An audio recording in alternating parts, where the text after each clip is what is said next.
ಸತ್ಯಸ್ಪರ್ಶ Kannada TV ವೀಕ್ಷಕರಿಗೆ ಸ್ವಾಗತ ಸುಸ್ವಾಗತ.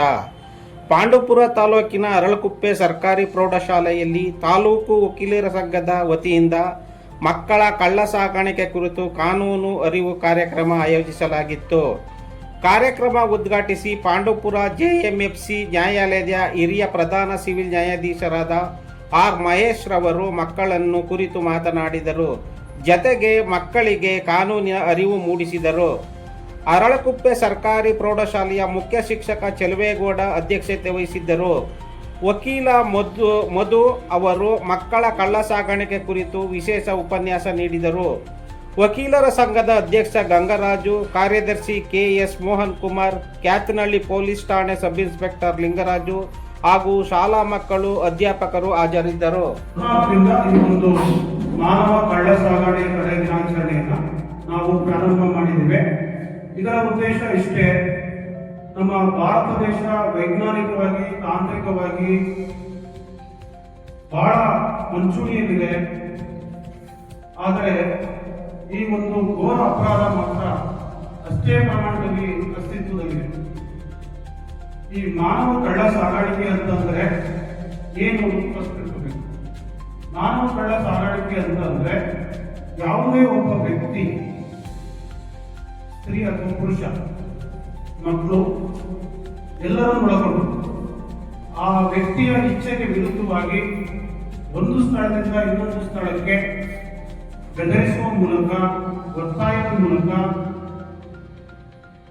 ಅವರನ್ನ ವರ್ಗಾಯಿಸುವಂತ ಒಂದು ಪ್ರಕ್ರಿಯೆಯನ್ನ ನಾವು ಮಾನವ ಕಳ್ಳ ಸಾಗಾಣಿಕೆ ಅಂತೇಳಿ ಕಾನೂನಲ್ಲಿ ವ್ಯಾಖ್ಯಾನಿಸಲಾಗಿದೆ.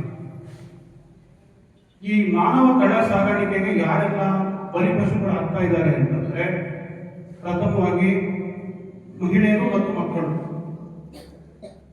ಬಡತನ ಅಥವಾ ಅಜ್ಞಾನ ಅಥವಾ ಅನಿವಾರ್ಯ ಕಾರಣಗಳಿಂದಾಗಿ ಕೆಲವು ಸಂದರ್ಭಗಳು ಮಹಿಳೆ ಮತ್ತು ಸಣ್ಣ ಮಕ್ಕಳನ್ನ ಬೆದರಿಸಿ ಒಂದು ಸ್ಥಳದಿಂದ ಇನ್ನೊಂದು ಸ್ಥಳಕ್ಕೆ ಅಪರಾಧಿಕ ಕೃತ್ಯ ಎಸಗುವ ಕಾರಣದಿಂದಾಗಿ ವರ್ಗಾವಣೆ ಆಗ್ತಾ ಇದೆ. ಮಹಿಳೆಯರ ಮೇಲೆ, ಮಕ್ಕಳ ಮೇಲೆ ಲೈಂಗಿಕ ದೌರ್ಜನ್ಯ ಆಗ್ತಾ ಇದೆ. ಅತ್ಯಾಚಾರ,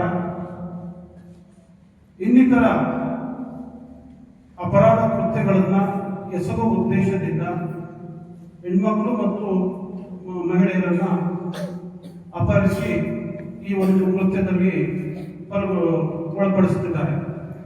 ಮತ್ತೆ ಅವಿದ್ಯಾವಂತ ಮಕ್ಕಳು ಅಥವಾ ವಿದ್ಯಾವಂತ ಯುವಕರು ಕೂಡ ಈ ಒಂದು ಬಲೆಗೆ ಬೀಳ್ತಾ ಇದ್ದಾರೆ.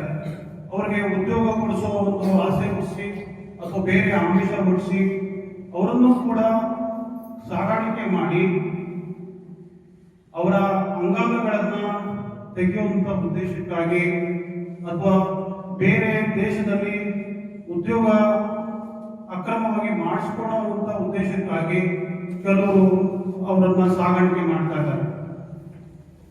ಈಗ ಸಣ್ಣ ಪುಟ್ಟ ಮಕ್ಕಳುಗಳು ಕೂಡ ಈಗ ಪೋಕ್ಸೋ ಕೃತ್ಯಗಳನ್ನ ಎಸಗುವ ಉದ್ದೇಶಕ್ಕಾಗಿ ಕೂಡ ಅವರನ್ನ ಅಪಹರಿಸಿ ಆ ಕೃತ್ಯ ಮಾಡ್ತಾ ಇದ್ದಾರೆ. ಈ ಒಂದು ಕಾಯ್ದೆಯ ಉದ್ದೇಶ ಮಾನವನ ಸಂವಿಧಾನಿಕ ಹಕ್ಕನ್ನು ರಕ್ಷಿಸುವುದು ಹಾಗೂ ಈ ಒಂದು ದೌರ್ಜನ್ಯದಿಂದ ತಡೆಗಟ್ಟುವಂತಹ ಒಂದು ಈ ಕಾಯ್ದೆ ಉದ್ದೇಶ ಬಂದಿದೆ.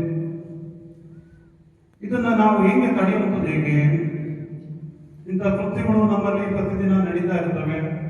ಅದ್ರ ಬಗ್ಗೆ ನಾವು ಈ ರೀತಿ ಕಾರ್ಯಕ್ರಮಗಳನ್ನು ಮಾಡೋ ಮುಖಾಂತರ ಜಾಗೃತಿ ಪಸರಿಸಬೇಕು. ಯಾವೆಲ್ಲ ರೀತಿ ಮಾನವ ಕಳ್ಳ ಸಾಗಾಣಿಕೆ ನಡೀತಾ ಇದೆ ಅನ್ನೋದ್ರ ಬಗ್ಗೆ ಜಾಗೃತಿ ಸಮಾವೇಶಗಳನ್ನ ಹಾಗೂ ಒಂದು ಮಾಹಿತಿ ಕೊಡುವಂತ ಕಾರ್ಯಕ್ರಮಗಳನ್ನ ಆಯೋಜಿಸುವ ಮೂಲಕ ನಮ್ಮ ನಾಗರಿಕರಿಗೆ ನಾವು ಮಾಹಿತಿ ಕೊಡೋದು.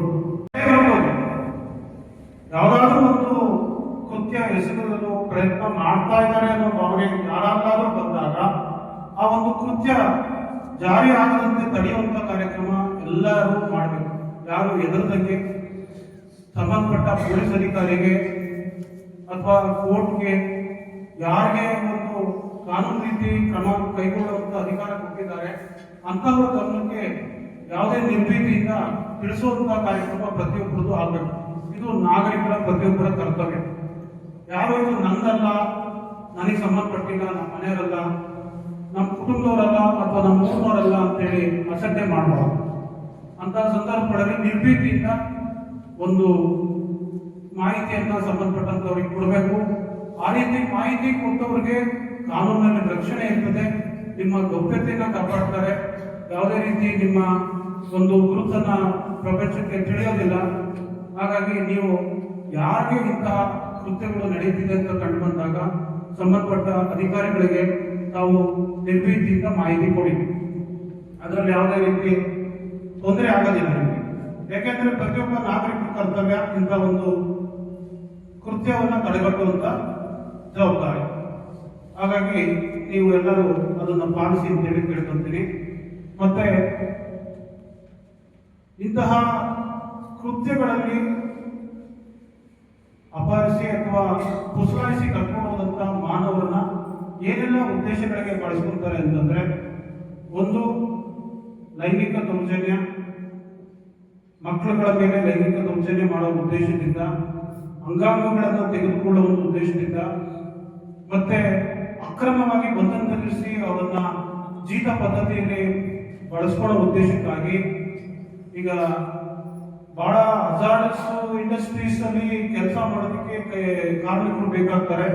ಅಂತ ಕಾರ್ಮಿಕರು ಅಂತ ಕೈಗಾರಿಕೆಗಳಲ್ಲಿ ಕೆಲಸ ಮಾಡೋದಕ್ಕೆ ಬಳಸ್ಕೊಳ್ತಾರೆ. ಈಗ ಚಿನ್ನದ ಗಡಿಗಳಲ್ಲಿ ಕೆಲಸ ಮಾಡೋದಿರ್ಬೋದು, ಭಾರಿ ಕೈಗಾರಿಕೆಗಳಲ್ಲಿ ಕೆಲಸ ಮಾಡೋದಿರ್ಬೋದು, ಅಂತ ಇಟ್ಟಿಗೆ ಫ್ಯಾಕ್ಟರಿಗಳಲ್ಲಿರ್ಬೋದು, ಈ ತರ ಒಂದು ಕೆಲಸದ ಸ್ಥಳಗಳಲ್ಲಿ ಕೆಲಸ ಮಾಡೋದಕ್ಕೆ ಅವರನ್ನ ಬಳಸ್ಕೊಳ್ತಾರೆ. ಮಕ್ಕಳುಗಳನ್ನು ಅಷ್ಟೇ, ಅಪ್ರಾಪ್ತ ಮಕ್ಕಳನ್ನ ಕರ್ಕೊಂಡೋಗಿ ಬಲವಂತವಾಗಿ ಅವರನ್ನ ಬಾಲ ಕಾರ್ಮಿಕರನ್ನಾಗಿ ಮಾಡುವಂತ ಒಂದು ಜಾಲ ತುಂಬಾ ಇದೆ.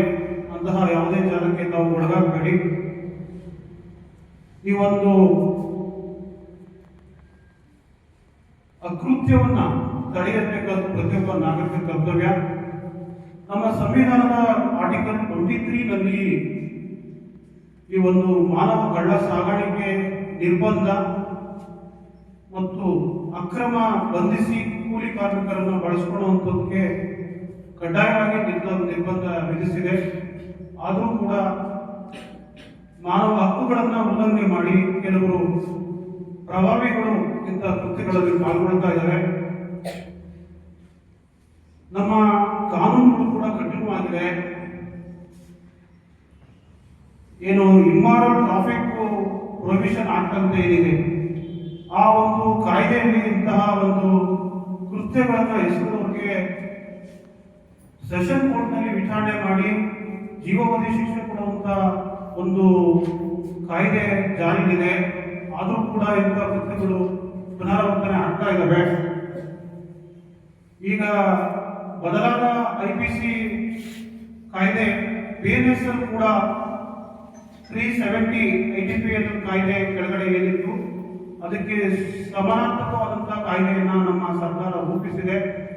ಅದರಲ್ಲೂ ಕೂಡ ಒಂದು ಜೀವಾವಧಿ ಶಿಕ್ಷೆ ಕೊಡುವಂತಹ ಒಂದು ಶಿಕ್ಷೆ ಪ್ರಮಾಣವನ್ನು ನಿಗದಿ ಮಾಡಿದೆ. ಹಾಗಾಗಿ ಇಂತಹ ಒಂದು ಕೃತ್ಯಗಳನ್ನು ತಡೆಗಟ್ಟಬೇಕಾದದ್ದು ಪ್ರತಿಯೊಬ್ಬರ ನಾಗರಿಕರ ಕರ್ತವ್ಯ. ಇದು ಮಾನವ ಹಕ್ಕುಗಳ ಉಲ್ಲಂಘನೆ ಆಗ್ತದೆ. ಹಾಗಾಗಿ ತಾವೆಲ್ಲರೂ ಇಂತಹ ಕೃತ್ಯಗಳನ್ನ ತಡೆಯುವಲ್ಲಿ ಕೈ ಜೋಡಿಸಿ ಒಂದು ಸುಸ್ಥಿರ ಸಮಾಜವನ್ನ ಕಟ್ಟಲ್ಲಿ ತಮ್ಮ ಒಂದು ಕೊಡುಗೆಯನ್ನು ಕೊಡಿ ಅಂತೇಳಿ ನಾನು ತಮ್ಮಲ್ಲಿ ಕೇಳ್ಕೊಳ್ತೀನಿ.